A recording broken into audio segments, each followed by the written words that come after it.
దేవి యొక్క ఆవిర్భావం జరగబోతోంది. అమ్మవారు క్షీరసాగర మదనంలో పుట్టినప్పుడు ఒక గమ్మత్తు చేసింది. శుక్రవారం పంచమి నాడు పుట్టింది. ఇప్పటికీ పద్మావతి అమ్మవారు కూడా శుక్రవారం పంచమి.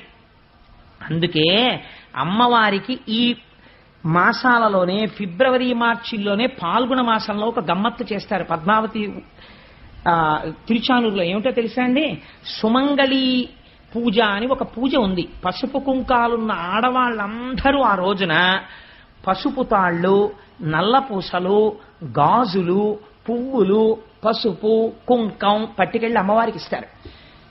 5వ తరం ఉన్న ఆడవాళ్ళందరికీ దానికి ట్రస్ట్లు ఉన్నాయి. పెద్ద పెద్ద కళ్యాణ మంటపాల్లో భోజనం పెడతారు.